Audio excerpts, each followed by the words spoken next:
Some of the most iconic imagery from Italian and Nazi fascism is that of spectacle. Huge crowds cheering at the speeches of Mussolini and Hitler, grandiose parades through city streets, and thunderous displays of military power on the battlefield.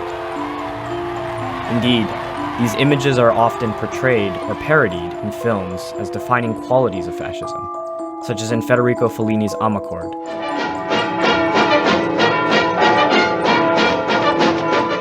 But there is an equally important aspect of fascism that is neither grandiose nor lavish, yet is just as, or perhaps even more, powerful. It is the stories of the isolated individuals who suffered under fascism. The stories of the marginalized and the repressed swept under the rug to preserve the projected purity. Individuals and families, men, women, and children, who would have lived unremarkable normal lives if left alone. This is the side shown in A Special Day, The Conformist, and The Night Porter. It is one of loneliness and tragedy, love and loss. It is the pretenders who destroy their own identity to fit into society, the homosexual men who are taken away to internment camps, and the disturbing violence of sexual perversion. This is the hidden side of fascism. The topic of fascism in film can be conceptualized in a dualist framework that juxtaposes grandiose spectacle and isolated repression. Through the examples of A Special Day, The Conformist, and The Night Porter, I argue that the true nature of fascism and its consequences can only be explored through the tragedy of lone individuals who suffered under it. Without these character portraits, fascism would only be identifiable by its spectacle. If you were to ask the fascists, they would trace their own lineage to that of the Roman Empire. They would tell you about Roman superiority, their military might and uniformity, and their loyalty to the state.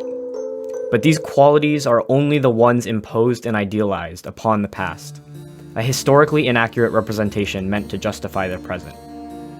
Projected in these values is that of conformity, an attempt to remove the individual and fit them into a mold that supports the purposes of the state, such as what happens to Marcello in The Conformist. Marcello is a character who represses his homosexuality in order to fit into this mold. He seeks to enter a loveless marriage and start a family. He joins the secret police to serve the fascist state, and he is even willing to kill his former professor to demonstrate his commitment. At Marcello's wedding, he asks his best friend, a blind man named Italo, "What do you think a normal man is like?" Italo steps forward and turns 180 degrees so that he faces the same direction as Marcello before saying, "For me, a normal man is one who turns his head to see a beautiful woman's bottom, and he finds out that he isn't the only one who turned his head, and he is glad to find people who are like him, his equals. He likes people similar to himself, and does not trust those who are different." End quote.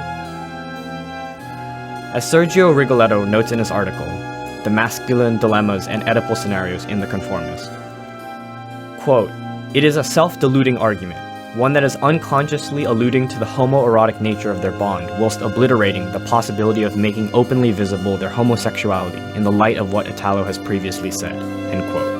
Rigoletto goes on to write, "As this sequence shows, a crucial problem in the film is the impossible stability of the male identity that Marcello has constructed for himself. This impossible stability mirrors the similarly deceptive logic by which fascism holds onto the illusion of a stable and unitary national body politic." End quote. In this way, fascism creates the box that all individuals, including Marcello, must fit themselves into, by following strict rules and social norms. But these norms are impossibly strict and even self-contradictory, nothing more than presenting an outward facade and hoping no one shatters the illusion. Those that refused to fit into this box were removed, such as Gabriel in A Special Day. They were removed from their homes, from public life, and from society entirely. Set on the date when Hitler visited Italy, Antoinetta's entire family attends the huge celebration, making an effort to put on makeup and uniforms. Out of the entire large apartment building complex, we see hundreds of Italians leaving to attend the parade, all except for three: Antoinetta, Gabrielle, and the landlady. Antoinetta is first a devoted fascist follower and a fangirl of Mussolini, collecting newspaper clippings and photographs of the dictator for her scrapbook. This relationship is nothing more than idol worship, a fact reinforced by the fantastical recollection of a so-called fateful encounter Antonietta had seeing Mussolini in real life. Lui passava a cavallo. Io mi fermai e lui al galoppo mi lanciò uno sguardo. Diventai tutta una fiamma. Stavo con la borsa della spesa, figurate. Mi sentii le gambe spezzate. Poi mi cominciò a girare tutto intorno e caddi a terra svenuta. Con uno sguardo lanciato al galoppo. The near mythic quality of this retelling is almost too fantastical to believe. It has us question whether Antonietta really recognizes that her relationship with Mussolini is real or entirely imaginary. In contrast, the genuine relationship that develops between Antonietta and Gabriele is quiet and mundane. It is set in a worn apartment, the only noise being that of the characters themselves. At first, as with all relationships, there is maybe a spectacle of formalities, offering coffee and chatting about generally agreeable topics. But when the two characters truly connect, it is in their shared loneliness. But it was not just homosexual men and isolated women who suffered. Even fascist officers could be victims of their own regime. In The Night Porter, Max deviates from his loyalty to fascism and expresses only his wish to live like a quiet church mouse. But when Lucia, a survivor of the internment camp, comes into his life again, they both ultimately sacrifice their lives because they deviate from the system. As Susan Derwin writes, quote, "It suggests that the Jews were the most available victims because of the history of European anti-Semitism, but that Nazism could turn anyone, regardless of his or her cultural identity, into a vulnerable being and therefore into an unbearable object of rage." End quote. Max and Lucia are tied together by their shared experience in the concentration camp that cannot be understood by anyone else. To the viewer's dismay, their relationship transcends normal boundaries or understanding, veering into abusive and self-destructive territory. But without this relationship, they would be nothing.